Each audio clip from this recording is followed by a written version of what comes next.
Hello everyone, welcome to my table, and today we're talking about the Persona franchise, one of my favorites.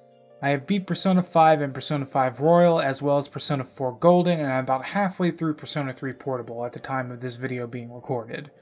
I have played Persona 5 for over 300 hours, and I have Persona 4 at about 130 hours, and I bet I'm going to get at least similar mileage out of Persona 3 Portable. I'm such a big fan of the Persona games, I have even bought and planned to play Soul Hackers 2, another game in the Shin Megami Tensei series. With this, and your votes, I've made a D&D Homebrew for Persona, giving you all a Persona wielder class, as well as a list of spells for you all to choose from. In this video, we plan to look over most of the class, as well as some of the spells on the spell list. With that, let us begin. We'll start with the Persona wielder class, or the Persona user. I am thou, thou art I. From the sea of thy soul I come.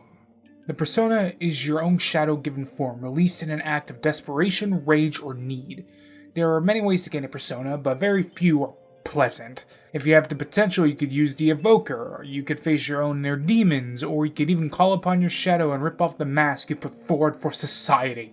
Society. Say peacock and no one bats an eye. Say poopcock and society goes wild. In the depths of human hearts, shared by all people, there is a domain where mythological archetypes dwell, and they grant an influence over the individual's personality's development.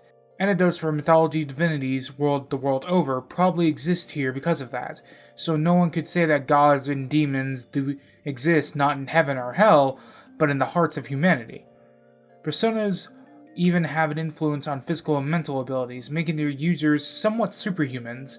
For example, giving them mastery over weapon types or resistance to terror and madness. We will start with the class features. To begin with, Persona users are full spellcasters, meaning they can cast all the way up to 9th level spells, and are similar to sorcerers and bards, being a charisma caster. As well, they have a D8 die for their health, just like those casters. You gain proficiency in light armor and simple weapons, charisma and constitution saving throws, and 2 skills of your choice between acrobatics, arcana, deception, history, investigation, and stealth. Next is equipment, which is a bit of a special difference from the other spellcasting classes. You get your choice of a simple weapon or a light crossbow with 20 bolts, a Dungeoneer's pack or an Explorer's pack, and a light weapon of your choice, leather armor, and 2 daggers. One thing missing from this list that is normal for spellcasters of this type is the option for a spellcasting focus. However, that is far from an oversight, and on the other hand, it's actually intended. The reason for this is explained in one word: Persona. The next segment of the PDF brings forth what you'll be using as your spellcasting focus, that being your persona. At first level, you get your Persona Awakening, which allows you to summon your persona, and allows you to cast spells. Starting at first level, you can summon your persona a number of times a day, equaling to half your level in this class rounded down, plus your proficiency bonus. So at level 1, you can summon your persona 3 times a day. This persona is active for 1 minute at a time or until you dismiss it as a bonus action, and you can cast spells from the sorcerer and persona user spell list. So you'll have plenty of spell options that you'll be able to cast through your persona. Now, what should your persona be? Many personas are based on myth, legend, or a pantheon. However, this is a homebrew class, so you can homebrew your persona you wield as well. It doesn't have to be limited to the personas available in the games either. You can make your own personalized persona if you want to. Hell, if I wanted to, I can make darker persona. At the second level, you can customize your persona just a bit more as well. Gain the Signature Element class feature. The Signature Element is an ability that is integral to your spellcasting, because just like in the games, personas have some special abilities when it comes to certain elements. You will choose a spell from this chart given here, giving you the spell to use and the element your persona will do best with. This spell takes an action to cast, has only verbal components, and has a range of 60 feet. Make a spell attack roll against a target creature in range, dealing 1d10 damage of that spell's damage type on a hit. The spell damage increases to 2d10 at 9th level, 3d10 at 15th level, and 4d10 at 17th level. You can cast this spell without using a spell slot a number of times each day, equaling your proficiency bonus. So basically at second level, you, for example, could cast Augie twice a day without using a spell slot, because your proficiency bonus is +2. Once you run out of uses for free, you can cast them with your first level spell slot. As well as with your signature element, other spells of the chosen type will do extra power and damage and be harder to avoid. This feature makes it so that whenever you cast a spell that deals the same damage type as your signature spell, including your signature spell itself, it deals +1 damage, and you have a +1 bonus to any spell attack roll or saving throw DC, where applicable, made as part of that casting that spell. These bonuses increase at +2 at 9th level, +3 at 15th level, and +4 at 17th level. So for example, let's say you take Augie as your signature spell, thus making fire damage your specialized damage type. So if you cast Firebolt, it's going to gain a +1 to hit to start off with, along with you doing your other bonuses. And let's say for the saving throw example, let's say you cast Fireball. You would add a +1 to the spell save DC the roller would have to roll to pass. So let's say your spell save DC is a 14. With this bonus, you will gain a +1, making the saving throw DC 15 that they would have to make. At 2nd level as well, you get your subclass. We have 3 subclasses to work with in this homebrew, those being the Investigation Team, the Phantom Thieves, and the Siege Agents, from Persona 4, 5, and 3 respectively. All of these subclasses have something they specialize in, as well as gives them a bonus that calls back to the game they came from, and ways for them to work together. We will start with the Investigation Team because they're the first alphabetically and first in the PDF. The Investigation Team is all about finding the truth within mystery and lies, and then returning the land you are in to peace. At 2nd level, you gain 2 bonuses. Bonus proficiencies, and Into the Other World. With bonus proficiencies, you gain proficiency in investigation if you do not already have it, and if you do, you gain expertise in that skill, which means you would double your proficiency bonus when you make the skill check of the chosen type. Into the Other World is how you do things in Persona 4 by entering the TV in the game, but since most settings here in D&D don't have televisions, I decided to make it work with any reflective surface. Instead of being called to the TV world, it is instead called the reflective world, allowing you and others in physical contact with you to enter the reflective world to fight shadows, or it can even be used as an escape method, but you must be careful because the reflective world is far from a safe place, with a thick fog that makes it visibly only go out to 30 feet without some sort of enhancement. At 6th level, you gain 2 more bonuses, that being Talented Solver, which makes it so you can't roll lower than a 10 on investigation checks, and the Midnight Channel, which gives you a prediction that your DM has to give you. It will most often foreshadow future events, such as betrayals, new friends, surprise attacks, or anything else your DM decides. Next, at 14th level, you gain 1 last bonus to your skills, giving you proficiency in Insight if you do not already have it, and if you do, you gain expertise in it. Not only that, you can no longer be frightened or paralyzed, and your sight in the reflective world goes out to 60 feet instead of 30. Next, we have the Phantom Thieves, which is all about stealth and getting the jump on enemies. It was also the first Persona game I played, by the way. At 2nd level, you gain proficiency with the stealth skill if you do not already have it, and if you already have it, proficiency in stealth, you gain expertise in it. You also gain proficiency in firearms and thieves' tools. Look out, he's got a gun!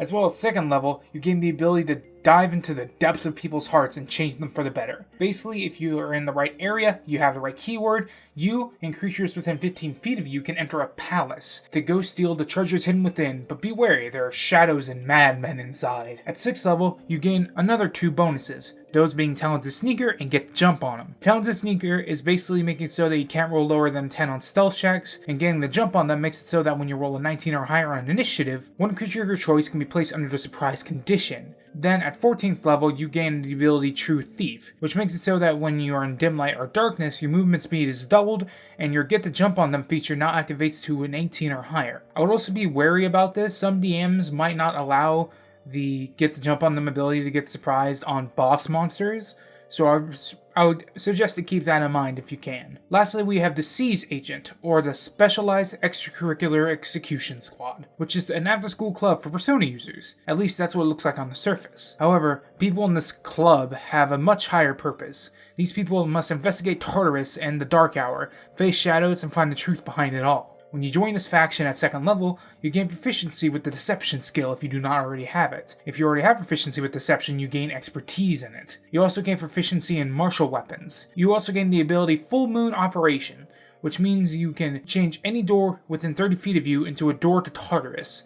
This place is similar to the reflective world in palaces, full of shadows and treasure. At 6th level, you gain Talented Deceiver and Specialized Organization. Talented Deceiver makes it so that you cannot roll lower than a 10 on deception checks, and Specialized Organization makes it so that you are working as a team gives you a bonus. When you make a melee attack roll against a creature that is within 5 feet of an ally, you may add a +1 to your attack roll. If 2 allies are near it, that bonus becomes a +2, up to a max of +3. Lastly, at 14th level, you gain a bonus to most of your abilities. Starting at 14th level, you have fully evolved as a Persona wielder, and you've been through Tartarus enough times to have become much stronger. All of your attack rolls gain a +1 to hit.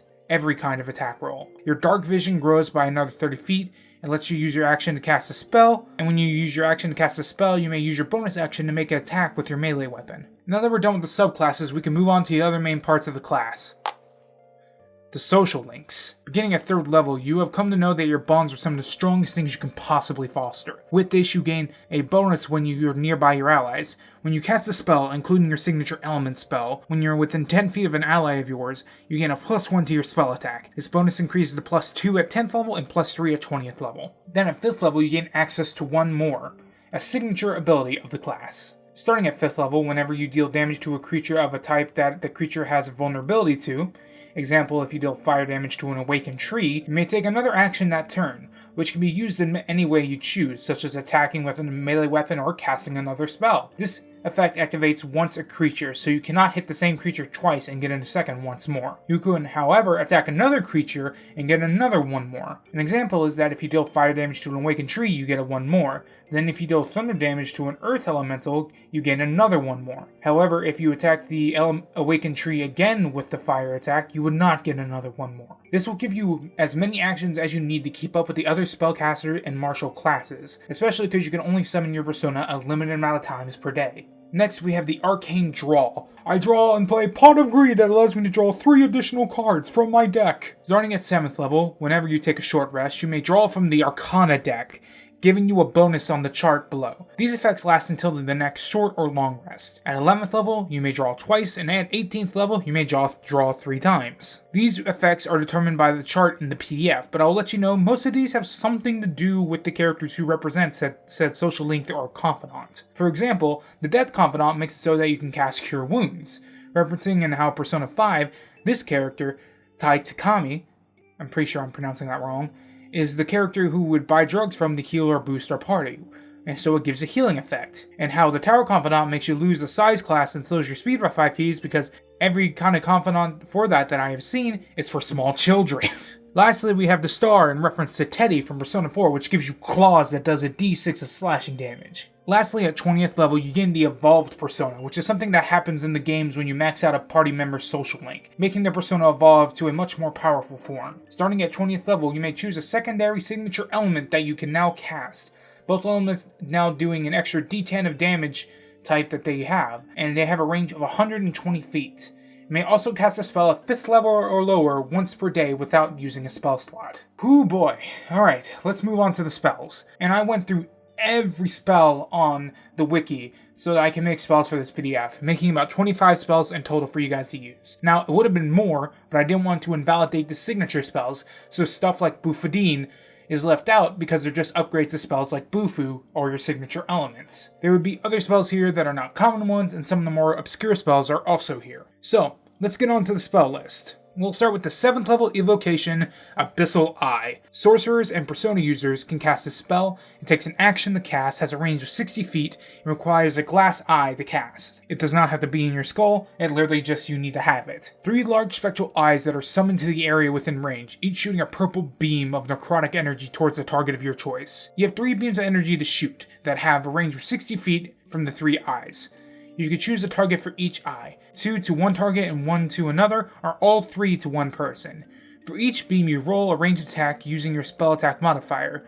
On a hit, the creature takes 3d10 necrotic damage. This is good because you can either focus it all on one creature, 2 big beams on one creature and 1 small beam on one creature, or just spread it out completely to 3 separate creatures. So it's a good variation spell. Up next is the Big Bang Challenge, a 4th level enchantment. Classes that can cast the spell are Sorcerer, Warlocks, and Persona users. It takes an action to cast, has a range of touch, and it requires a full day's worth of food equaling 2,000 calories or more in rations or food. And it's a concentration spell that can last up to 8 hours. You touch a creature and inflict him with an immense amount of hunger and craving not known to a mortal man. While under the effects of this spell, this creature will constantly be hungry, wanting to eat more and more until they are full, and past that, if they vomit, they will eat more food, trying to satisfy the hunger. This urge starts small for the first 10 minutes, but slowly builds as they are wanting to do nothing more than eat. If there is no more food, they will attempt to eat other things like human beings or inanimate objects like tablecloths and plates. Once the spell is done,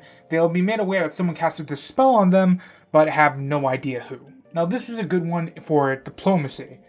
If you're just fighting shadows and stuff like that, it's not going to be the best spell, but if you're bringing it into like a normal campaign, this could be a very good spell to kind of like make someone look illegitimate or whatever the hell you want to do with it. Up next is Deadly Fury, a first level evocation spell that can be casted by sorcerer, warlocks, and personas. It's a one-action cast, has a range of 15 feet, and requires verbal and somatic components. You summon a purple blade of energy at your hip, and slash out with a magical blade. The blade extends out in a 15-foot radius in front of you, making the spell attack roll against every creature in the radius. And on a hit, the creature will take 1d10 necrotic damage.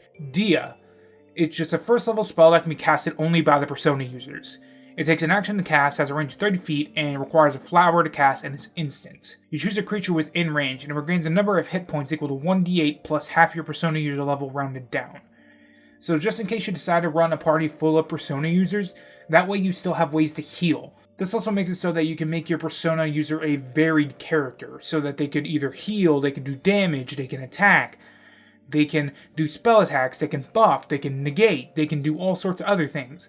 This shows that they can be a wide range of class. They may not be the best at everything, but they have a wide net, and that makes them fairly good spellcasters. Next is Panta Ray, which can be casted by sorcerer, warlocks, and persona users. It takes an action to cast, has a range of 30 feet, and requires a wooden throwing star to cast. You could summon 2 large throwing stars made of raw wind to fly and shred into a target. You make a ranged spell attack against a creature within range, and on a hit they will take 3d10 slashing damage, and they must succeed a constitution saving throw or lose 5 1d10 hit points at the start of each of its turns due to a bleeding wound. Any creature can take an action to staunch the wound with a successful d12 medicine check. The wound also closes if the target receives any magical healing. Now this is a good spell, especially if you want to, do damage over time, or if you want to cause the bleeding effect. Up next is Patra. It's a third level evocation that can only be casted by persona users. It takes an action to cast, has a range of touch, and is verbal and somatic. You touch a creature to cure it of a condition implied to it. Example, if you touch a creature who is blinded and frightened, you can remove one or the other, not both, from the creature. So let's say if a creature next to you gets frightened, you can cast this spell, touch them, and then they are suddenly no longer frightened. It's a good way to make sure your party doesn't run off. Next is the only spell I don't think many people are ever, or anyone's ever going to be able to cast, and that's going to be Sinful Shell. The Sinful Shell is a 10th level evocation spell. It takes an action to cast, is a range of 1,000 feet, and it requires a gun made out of adamantine and a bullet made out of chaos diamond, which the spell consumes. It's an instant spell. To cast the spell, it requires 4 persona users, each using their 9th level spell slot on one person, the magic then infusing into the person, allowing them to cast this spell. Your persona grows into the size of a god, now wielding a large rail handgun. You point your adamantine weapon at your target. Once fired, the bullet fires from your persona, shooting a large bullet down at the target.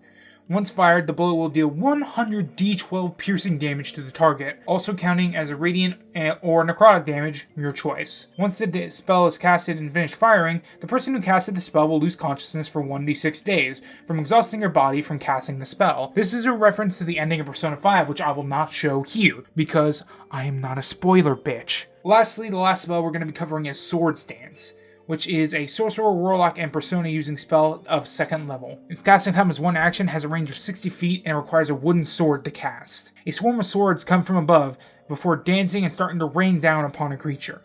You choose a creature within range, and they must make a charisma saving throw. On a failed save, they take 4d6 slashing damage and half as much on a success. And this spell's damage increases by 2d6 for each spell slot above 2nd. Whew, wow, okay, that's another homebrew done. And now the next one is on the poly-sided horizon. I have had a lot of stress going on because of the whole OGL situation, but I didn't make a statement because I felt like it was already being said by a lot of people. But if you want to go look at videos that had to do with that before we won, I would suggest going to see people like Crit Crab, The Rules Lawyer, or whoever else. Now we have the next homebrew on the poly-sided horizon.